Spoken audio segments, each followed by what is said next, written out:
नमस्कार साथियों, आशा करता हूँ आप सब स्वस्थ होंगे और मेरे द्वारा बनाए हुए वीडियोस आपके क्वेश्चंस और आपको काफ़ी क्लैरिटी दे रहे होंगे एनजीओ सेक्टर्स और सोशल डेवलपमेंट सेक्टर में अपने काम को आगे बढ़ाने के लिए। आज की जो रिपोर्ट मैं आपके साथ शेयर कर रहा हूँ ये 2021 में जितना भी सीएसआर का पैसा खर्च किया है कंपनियों ने, उसके ऊपर एक एनजीओ बॉक्स के द्वारा एक रिपोर्ट पब्लिश की गई है। उसका एनालिसिस आपके साथ शेयर कर रहा हूँ। काफ़ी इंटरेस्टिंग एनालिसिस है ये और काफ़ी इनकरेजिंग है हम एनजीओ सेक्टर के लोगों के लिए। तो आप इस रिपोर्ट को अंत तक देखें और आप डेफिनेटली आपको काफ़ी इंसाइट्स पता चलेंगी, जिससे कि आप अपने काम को और आगे कैसे बढ़ा सकते हैं या फिर आप अपने काम को किस तरह से मॉडिफाई करें कि ज़्यादा से ज़्यादा कंपनियों के साथ आप अटैच हो सकें या उनसे आपको फंडिंग मिल सके। इसके ऊपर मेरी ये रिपोर्ट और आज का वीडियो फोकस है, जिसमें मैं आपको बता रहा हूँ कि एनजीओ बॉक्स ने जो रिपोर्ट पब्लिश की है, ये रिपोर्ट बीएससी स्टॉक एक्सचेंज के अंदर लिस्टेड जो कंपनियां हैं उनमें से टॉप 301 कंपनियों के ऊपर एनालिसिस किया है उन्होंने। और इन 301 कंपनीज में से करीब 22 कंपनियां भारत सरकार की कंपनियां हैं। इन 301 कंपनियों ने लगभग 6,759 प्रोजेक्ट्स किए हैं सीएसआर के क्षेत्र में, जिसके ऊपर एक्चुअल प्लान्ड बजट तो 11,660 करोड़ रुपए का था, लेकिन कंपनियों ने ज़्यादा पैसा खर्च करा है। मतलब 12,180 करोड़ रुपए खर्च किए हैं पिछले एक साल के अंदर, जो हमारे लिए काफ़ी इनकरेजिंग और काफ़ी पॉजिटिव साइन है, जिससे कि ये पता चलता है कि कंपनी सीएसआर के क्षेत्र में काम करने में काफ़ी सीरियस हैं और काफ़ी ईमानदारी से ज़्यादा पैसा खर्च कर रही हैं, जो हमारे लिए काफ़ी पॉजिटिव साइंस है। आपको ये रिपोर्ट काफ़ी फ़ायदेमंद होगी। डेफिनेटली अपने अपने क्षेत्र के लिए, अपने अपने प्रोजेक्ट्स के लिए आप किस तरह से प्रोजेक्ट्स को मॉडिफाई कर सकें। कुछ हाइलाइट्स जो इस रिपोर्ट के अंदर शेयर किए गए हैं, आप इस रिपोर्ट को एनजीओ बॉक्स की वेबसाइट से डाउनलोड कर सकते हैं डेफिनेटली। तो इसलिए ऐसा नहीं है कि ये रिपोर्ट्स कोई पब्लिक प्लेटफॉर्म पर अवेलेबल नहीं है या फिर मेरी कोई खास रिपोर्ट है, बट मैं आपको इस वीडियो के माध्यम से खास चीज़ें आपको बता रहा हूँ जो इस रिपोर्ट के अंदर हैं। स्पेशली ये रिपोर्ट बोलती है कि about 65% of the companies have spent more than their prescribed CSR budget for the year. मतलब 100 में से 65% कंपनियों ने अपना जो बजट था उससे ज़्यादा खर्च किया है। Public sector undertaking accounted 23% of the total CSR funds. मतलब ये जो कंपनियां हैं, बहुत छोटी छोटी कंपनियां भी होती हैं, छोटे छोटे बजट्स होते हैं उनके, लेकिन टोटल बजट का 23% का फंड्स इन कंपनियों के द्वारा शेयर किया गया है। नेक्स्ट हाईलाइट जो इस रिपोर्ट के अंदर है वो ये बताती है कि इनमें से लगभग 40% कंपनीज के हेडक्वार्टर महाराष्ट्र के अंदर है। 10% कंपनीज के हेडक्वार्टर जो है कर्नाटका और दिल्ली के अंदर हैं। इसका मतलब ये है, हम ये देखें कि जिस कंपनी का जहां हेडक्वार्टर होगा, ज़्यादातर डिसीजन मेकिंग वहीं होती है और ज़्यादातर फंड्स भी उन्हीं स्टेट्स के अंदर खर्च होता है। तो ये भी एक पॉजिटिव साइन है उन स्टेट्स के लिए जहां पर उन कंपनीज के हेडक्वार्टर है। तो आपको ये जानना जरूरी है कि कौन सी कंपनी का हेडक्वार्टर आपके स्टेट के अंदर है या आपके आसपास है। अगर आपके आसपास कोई कंपनी का हेडक्वार्टर है तो डेफिनेटली उस कंपनी से आप फंड लेने के लिए रिक्वेस्ट कर सकते हैं, और वो खुद भी चाहती है कि उनके पास के ही एनजीओ के साथ वो काम करें। तो आपको ऐसी कंपनियों को ढूंढते रहना है धीरे धीरे। नेक्स्ट जो है सीएसआर फंड में जो टॉप कंपनियां हैं उसमें Reliance industries, Tata consultancy, HDFC bank, ONGC, ये कुछ कंपनियां हैं जो टॉप परफॉर्मिंग कंपनीज हैं जिन्होंने सबसे ज़्यादा पैसा खर्च किया है। और 3 स्टेट्स जो सबसे ज़्यादा सीएसआर का पैसा जिनको पिछले साल मिला है, वो उनमें से महाराष्ट्र नंबर 1 है, नंबर 2 गुजरात और नंबर 3 में उड़ीसा। उड़ीसा सरप्राइजिंगली, मेरी जो पिछले साल की जब मैंने रिपोर्ट देखी थी, राजस्थान नंबर 3 पर था। नंबर 3 और नंबर 2 में राजस्थान था शायद, लेकिन इस बार राजस्थान का नंबर काफ़ी पीछे है और उड़ीसा जो है टॉप 3 के अंदर आ गया। ये उड़ीसा के लिए काफ़ी पॉजिटिव साइन है कि कई कंपनियां वहाँ पर पैसा खर्च करने में काफ़ी इंटरेस्टेड हैं। मैं आपको पिछले 3 साल का अगर कंपैरिजन बताता हूँ तो टोटल अगर हम देखें 2018-19 में 9,500 करोड़ का सीएसआर फंड इन्होंने खर्च किया था, जो 2019-20 में 10,500 करोड़ हो गया और 2020-21 में ये 11,600 करोड़ हो गया। इसका मतलब ये है कि पिछले 9,000 से लगभग 11,000 करोड़ 2,000 करोड़ का फायदा पिछले 2 साल के अंदर हुआ है। इससे ये पता चलता है कि CSR का पैसा दिन पर दिन बढ़ता जाएगा। जिस तरह से भारत की इकोनॉमी आगे बढ़ेगी, जैसे भारत सरकार भी काफ़ी सहयोग कर रही है उद्योग को आगे बढ़ाने के लिए, तो जितना ज़्यादा उद्योग का प्रॉफिट होगा उतना ही ज़्यादा CSR का फंड होगा। तो जो लोग इस क्षेत्र में सीरियसली काम कर रहे हैं, ईमानदारी से काम कर रहे हैं, मैं सबको ये बताना चाहता हूँ आने वाले समय में CSR सेक्टर आपके लिए बहुत ही एक्साइटिंग रहने वाला है और आपको बहुत ही काम करने में मज़ा आएगा। मेरा ऐसा अनुमान है।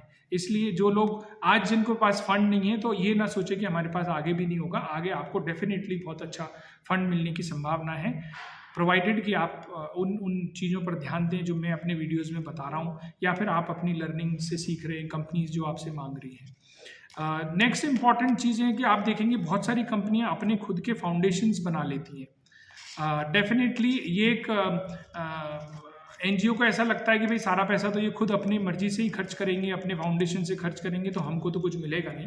लेकिन मैं आपको बताना चाहता हूँ कि मैं भी कई कंपनीज के फाउंडेशंस के साथ काम करता हूँ। तो फाउंडेशन बनाना कोई ऐसा ज़रूरी नहीं है कि कंपनी सारा पैसा खुद खर्च कर लेगी।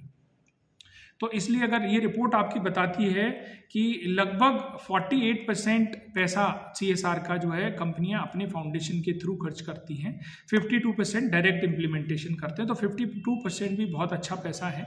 दूसरा 48% का जो फाउंडेशंस जो पैसा खर्च करती है उसमें भी उनको NGO की आवश्यकता होती है। आप अगर किसी फाउंडेशन के पास 100 रुपये हैं तो डेफिनेटली जो मेरा एक्सपीरियंस बोलता है 20 से 30 रुपये ज़्यादा से ज़्यादा फाउंडेशन डायरेक्ट इम्प्लीमेंटेशन करता है, बाकी के 70-80 रुपये वो किसी न किसी NGO के माध्यम से ही इम्प्लीमेंट करते हैं, क्योंकि ग्रास रूट पर इम्प्लीमेंटेशन करने के लिए NGO की आवश्यकता पड़ती ही है, चाहे वो सरकार हो चाहे वो कंपनीज हो। तो इसलिए आप अपने काम और अपने क्षेत्र में आप एक्सपर्टीज़ लेकर आएंगे तो आपको डेफिनेटली पैसा मिलेगा।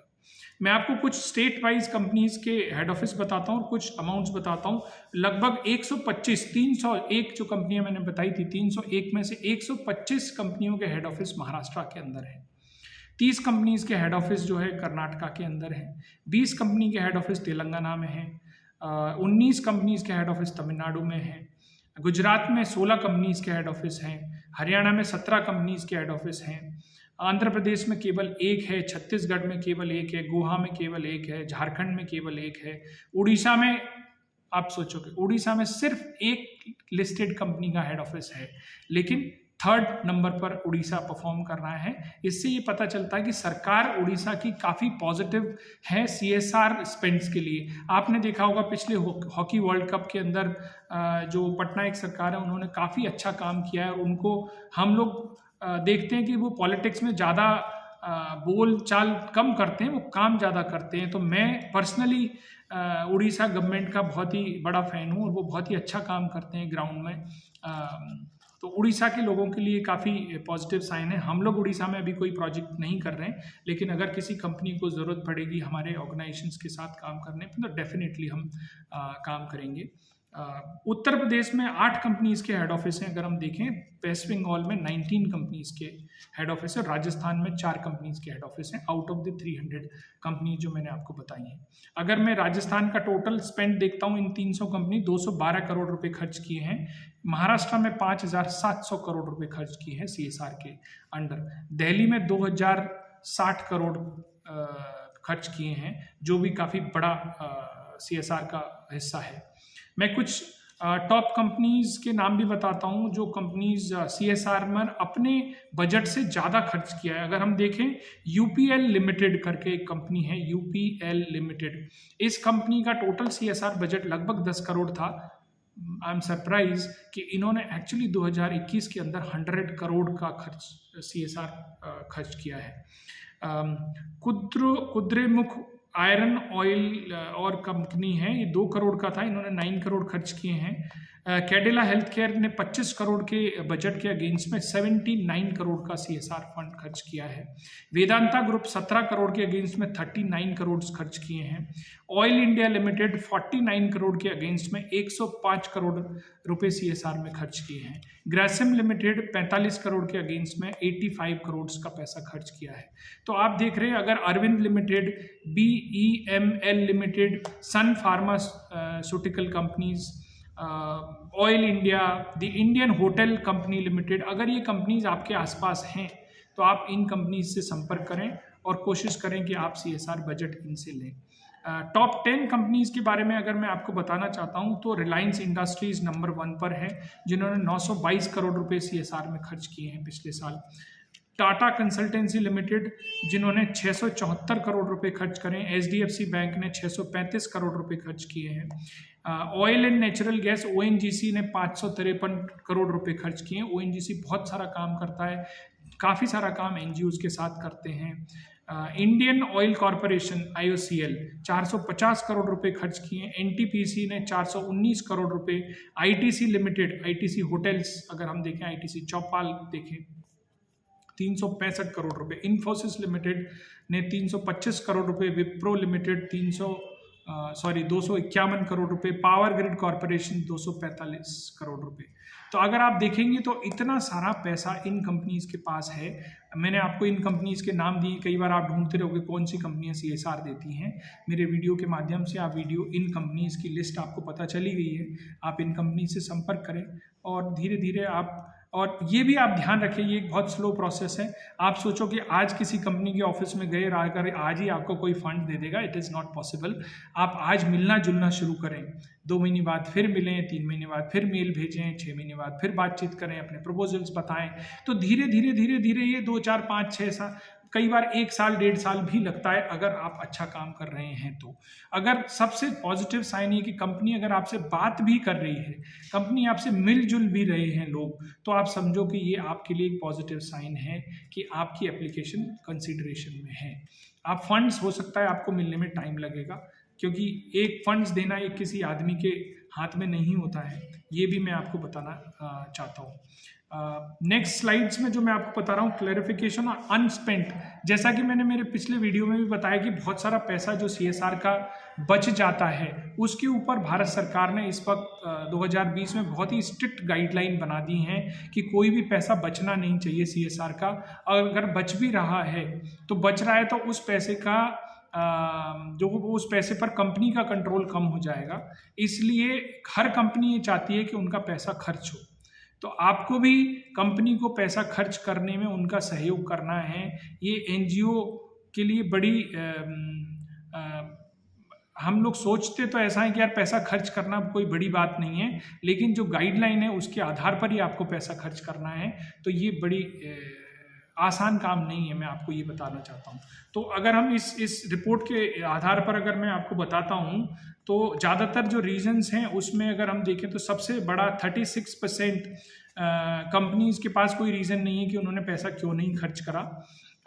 अगर मैं देखता हूँ कि करीब 25% प्रोजेक्ट ऐसे हैं जो 3 साल तक के प्रोजेक्ट्स हैं जिसके ऊपर कंपनीज ने पैसा दिया है, तो उन्होंने बोला कि 3 साल का प्रोजेक्ट है तो अगले साल खर्च होगा। करीब 8% बजट ऐसा है जिसको हमने बोला है कि बजट मतलब पैसा ऑलरेडी सैंक्शन कर दिया गया, अगले साल प्रोजेक्ट इंप्लीमेंट होगा। 36% पैसा ऐसा है कि जिसमें कंपनी ये बोल रही है कि अप्रूवल पेंडिंग है किसी न किसी अथॉरिटी के माध्यम से। तो इस तरह से उनको, आपको ये भी जानना जरूरी है कि किसी कंपनी का अनस्पेंट अमाउंट अगर बचा हुआ है तो उसको आप खर्च करने में किस तरह से उनकी मदद कर सकते हैं, ये भी बात बहुत ज़रूरी है, और उनकी कंप्लाइंस को फॉलो करते हुए। पूरे हिंदुस्तान में अगर हम लोग देखें तो ये जो 300 कंपनियां हैं ये टोटल मिलाकर लगभग 36% पैसा खर्च कर रही हैं CSR का, और 36% जो 300 कंपनीज का पैसा है वो कहाँ कहाँ खर्च हो रहा है, तो मैं आपको बताना चाहता हूँ। लगभग 11% महाराष्ट्र में खर्च हो रहा है, 5% लगभग गुजरात में है, राजस्थान में 3% है, हरियाणा में लगभग 2% पैसा खर्च हो रहा है, यूपी के अंदर 4% है, उत्तराखंड में 1% है, दिल्ली के अंदर 4% पैसा खर्च हो रहा है। आप देखेंगे आंध्र प्रदेश में 1.7% है, उड़ीसा में 4.2% है, आसाम के अंदर 1.5% है, तो इस तरह से जो टोटल पैसा CSR का खर्च हुआ है अलग अलग स्टेट में अलग अलग तरह से हुआ है। मैं आपको टॉप 3 स्टेट्स जो मैंने आपको बताए थे, महाराष्ट्र, गुजरात और उड़ीसा, उनमें कौन सी टॉप 5 कंपनीज हैं ये भी आप इस वीडियो के माध्यम से आपको पता चलेगा। तो महाराष्ट्र के अंदर जो सबसे ज़्यादा पैसा खर्च करने वाले कंपनीज हैं आप देखेंगे तो ऑब्वियसली रिलायंस इंडस्ट्रीज नंबर 1 पर है, बजाज ऑटो लिमिटेड जिनका पुणे में हेड ऑफिस है, और जैसा मैंने पहले भी बताया कि बजाज राजस्थान और महाराष्ट्र के अंदर ही पैसा खर्च करते हैं, क्योंकि राजस्थान बजाज ग्रुप और बजाज फैमिली का जन्म स्थली है राजस्थान, सीकर डिस्ट्रिक्ट, और पुणे में उनका बिजनेस है। तो उनका मानना ऐसा है कि या तो हम अपनी कर्म भूमि पर पैसा खर्च करें या फिर हम अपनी जन्मभूमि में पैसा खर्च करें। तो बजाज नंबर 2 में है महाराष्ट्र में। बजाज फाइनेंस लिमिटेड, आप देखें बजाज की 2 कंपनियां काफ़ी पैसा खर्च कर रही हैं महाराष्ट्र में। एवेन्यू सुपरमार्केट लिमिटेड नंबर 3 पर है। Oil and natural gas ONGC Maharashtra में 5वें नंबर पर कंपनी है जो सबसे ज़्यादा पैसा खर्च कर रही है। गुजरात के अंदर सबसे ज़्यादा पैसा खर्च करने में, CSR स्पेंड करने में Zydus wellness limited, Maruti Suzuki, Cadila health care, Torrent power limited और पिडिलाइट इंडस्ट्रीज। अगर आप देखें ये सारी कंपनियां एकदम नई है जिनसे मैंने कभी भी पर्सनली भी मैंने कभी CSR के लिए अप्लाई नहीं करा इन कंपनीज में। मैं भी ट्राई करूंगा, डेफिनेटली आप भी ट्राई करें। तो गुजरात में काफ़ी पैसा ये कंपनी खर्च करती हैं। उड़ीसा के अंदर जो टॉप 5 कंपनीज है वो मैं बताना चाहता हूँ। ये है Mahanadi coalfield limited, Tata steel limited, Indian oil corporation, GAIL India limited और JSW लिमिटेड। ये टॉप 5 कंपनीज हैं जो उड़ीसा के अंदर काफ़ी CSR पर पैसा खर्च करती हैं। नेक्स्ट स्लाइड में मैं आपको बताना चाहता हूं कि टॉप कंपनीज जो CSR का पैसा एस्पिरेशनल डिस्ट्रिक्ट्स में स्पेंड करती हैं, जो मैंने आपको पहले भी एक वीडियो बनाया है जिसमें मैंने बताया एस्पिरेशनल डिस्ट्रिक्ट्स कौन से हैं। एस्पिरेशनल डिस्ट्रिक्ट्स में अगर आप काम कर रहे हैं तो आपको डेफिनेटली ज़्यादा पैसा मिल सकता है। कई कंपनियों की लिस्ट में एस्पिरेशनल डिस्ट्रिक्ट नंबर 1 होते हैं। तो आप अपने यहाँ के एस्पिरेशनल डिस्ट्रिक्ट्स के बारे में ज़रूर पता करें।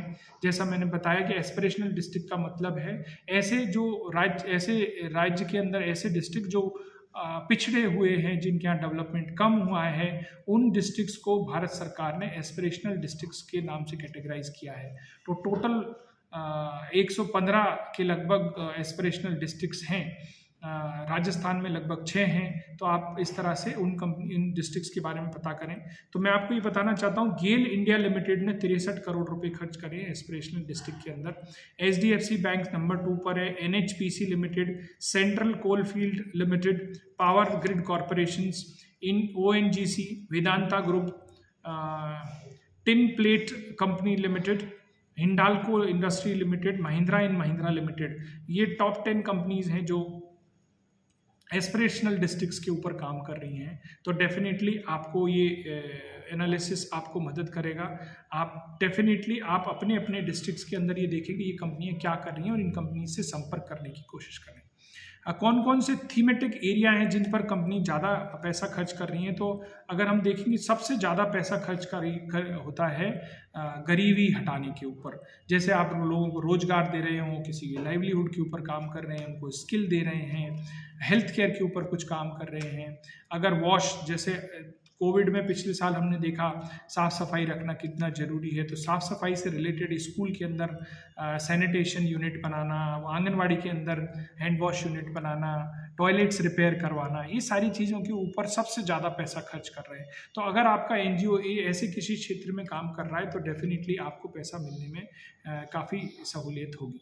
दूसरे लेवल पर है एजुकेशन के ऊपर कंपनियां खर्च करती हैं। थर्ड लेवल पर प्रधानमंत्री रिलीफ फंड के अंदर कंपनियां पैसा खर्च करती हैं। मतलब ज़्यादातर कंपनियों ने प्रधानमंत्री जो PM केयर फंड्स था उसके अंदर डोनेट किया है। रूरल डेवलपमेंट के ऊपर 4th नंबर का इनिशिएटिव है।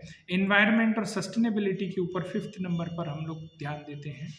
एडमिनिस्ट्रेटिव एक्सपेंसेस, कई कंपनीज NGO के कैपेसिटी बढ़ाने के लिए भी पैसा देती है। जेंडर इक्वलिटी के ऊपर कई कंपनियां फंड्स करती हैं, लेकिन परसेंटेज में हम देखें तो कम है। टेक्नोलॉजी इंक्यूबेशन सेंटर, नए नए बिजनेसेस के अंदर टेक्नोलॉजी को बढ़ावा देने के लिए क्या कर सकते हैं, तो इसमें भी आप CSR का पैसा खर्च होता है। वॉलंटियरिंग इंगेजमेंट के ऊपर सबसे कम पैसा खर्च हुआ है। तो इस तरह से आप देखेंगे कि आप कौन से क्षेत्र में काम कर रहे हैं, हेल्थ में, एजुकेशन में, गरीबी हटाने में, रोजगार देने के ऊपर, इन्वायरमेंट के ऊपर काम कर रहे हैं, जेंडर इक्वलिटी के ऊपर काम कर रहे हैं, टेक्नोलॉजी के ऊपर काम कर रहे हैं। तो आपके एनजीओ किस क्षेत्र में काम करना है ये भी आपको जानना जरूरी है। Top 5 companies, top 3 thematic areas में अगर मैं देखता हूँ तो सबसे ज़्यादा जो TCS है वो सबसे नंबर 1 पर है गरीबी पर पैसा खर्च करने के लिए। रिलायंस इंडस्ट्रीज़ भी रोजगार, स्किल देने के ऊपर, हेल्थ के ऊपर काम करती है। NTPC काम करती है। Power finance, PFC, power finance corporation, जिसका दिल्ली बाराखम्मा रोड के पास ऑफिस है। पावर ग्रिड कॉरपोरेशंस भी वॉश के ऊपर काफ़ी काम करता है। तो आप इनमें देख सकते हैं। रिलायंस इंडस्ट्रीज जो है एजुकेशन पर सपोर्ट करती है। Wipro limited, HDFC, tech Mahindra और एक्सिस बैंक ये एजुकेशन के ऊपर काफ़ी सपोर्ट करते हैं। रूरल डेवलपमेंट के ऊपर अगर हम देखें तो Reliance industry, TCS, HDFC bank, Indian oil और इन्फोसिस लिमिटेड ग्रामीण विकास के ऊपर काफ़ी पैसा खर्च करते हैं CSR प्रोजेक्ट्स के अंदर। तो अगर आप इन कंपनीज को, आप इन थीमेटिक एरिया से रिलेटेड प्रोजेक्ट अगर सबमिट करते हैं तो डेफिनेटली आपको फंड्स मिलने की पॉसिबिलिटी ज़्यादा है। लास्ट के कुछ पॉइंट्स में मैं आपको बताना चाहता हूँ कौन से बेनिफिशियरी, किस तरह के लाभार्थियों के लिए कंपनी ज़्यादा पैसा खर्च करते हैं। तो सबसे ज़्यादा पैसा जनरल लाभार्थी, मतलब कोई भी हो सकते हैं, स्टूडेंट हो गए, विमेन हो गए, इसके ऊपर होता है। लेकिन सेकंड नंबर पर चाइल्ड वेलफेयर के ऊपर सबसे ज़्यादा पैसा खर्च होना है। सेकंड नंबर पर मैंने बताया यूथ के ऊपर 1175 करोड़ रुपए खर्च है, जो थर्ड नंबर पे। यूथ में हो गया, जैसे यूथ के लिए स्किल डेवलपमेंट, एम्प्लॉयबिलिटी से रिलेटेड काम करना हो गया। कोविड नंबर 4 पर था पिछले साल के अंदर। नंबर 5 पर विमेन वेलफेयर के जो काम है वो आ गया। फिजिकली डिसेबल्ड लोगों के लिए, PWD के लिए 6 नंबर है। फार्मर्स वेलफेयर 7th नंबर पर है।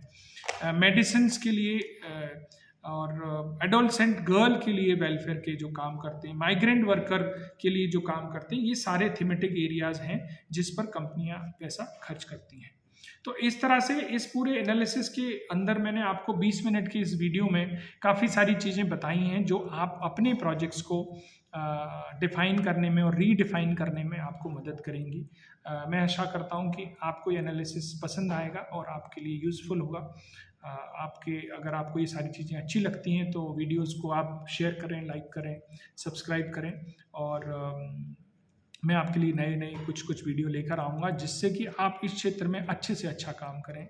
और हम लोग ये भी चाहते हैं कि ऐसे NGO जो ईमानदारी से अच्छा काम कर रहे हैं, ये अच्छे, आप अपने आप को खुद सर्टिफाई कर सकते हैं कि हम बहुत अच्छा काम कर रहे हैं, बहुत ही साफ सफाई से काम कर रहे हैं। अगर आप उस लिस्ट में अपने आप को रखते हैं तो आप, हमारा ईमेल ID है pure@pureindia.org, pure@pureindia.org। एक बार और रिपीट करता हूँ मैं, इस पर आप अपने NGO का प्रोफाइल भेजें। तो हम ऐसे NGOs की लिस्ट बनाना चाहते हैं जो अपने आप को ये सर्टिफाई करते हैं कि हम काफ़ी अच्छा काम करते हैं और काफ़ी यूनिक काम करते हैं और जो भी हमें पैसा मिलता है उसका हम सदुपयोग करते हैं। तो हम ऐसी कंपनीज को आपके नाम रेकमेंड करना चाहते हैं जहां हम काम नहीं कर रहे हैं। तो डेफिनेटली आपसे हम अगले वीडियो में मिलेंगे। थैंक यू, नमस्कार।